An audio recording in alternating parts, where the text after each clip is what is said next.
Welcome back to dream cricket అనమాట. ఈరోజు మనం అయితే బెంగళూరు వర్సెస్ పంజాబ్ కింగ్స్ అయితే ఆడబోతున్నాం అనమాట. మనకి ఎందుకంటే ఫైనల్ ఉంది కదా, సో టాస్ చేసాడు అనమాట. ఇది అహ్మదాబాద్లో జరుగుతుంది. మనం అయితే టేల్స్ చూస్ చేసుకున్నాం. చూసుకుంటూ టేల్సే పడింది. మనం యాజ్ యూజువల్ మనం అయితే బ్యాటింగ్ అయిపోతాం అనమాట. ఫస్ట్ స్పిన్ పిచ్ ఉంది మన దాంట్లో, ఓన్లీ ఒక స్పిన్నర్ ఉన్నాడు, జై కృణాల్ పాండ్యా అనమాట. First the super opener Phil Salt, Virat Kohli అనమాట. ఫస్ట్ బాల్ ఫిల్ సాల్ట్ అయితే ఫేస్ చేస్తున్నాడు యుజ్వేంద్ర చహల్ని. చూద్దాం ఫస్ట్ బాల్ ఏం చేస్తాడు. ఫస్ట్ బాల్ రాగానే కొంచెం డిఫెన్సివ్ టైప్ ఆడి సింగిల్ తీసాడు అనమాట. Virat Kohli on strike rate ను చూసుకుంటే విరాట్ కోహ్లీ ఏం చేస్తాడు.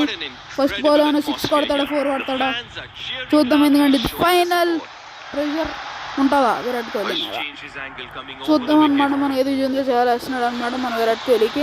అండ్ రాగానే విరాట్ కోహ్లీ తన స్టైల్లో 6 చేస్తాడు అనమాట కవర్స్ పైన నుంచి. డ్రైవ్ అంటే కొట్టాం అనమాట మనం. ఈసారి సీమ్ అప్ వేస్తున్నాడు, యార్కర్, వికెటా రన్సా, wicket Virat Kohli half century చేయకుండా వెళ్ళిపోయాడు అనమాట 1 షాట్ అవేతో. కానీ మన విరాట్ కోహ్లీ అగ్రెసివ్గా ఆడారు అనమాట. 13 balls లో 46 runs కొట్టాడు. 3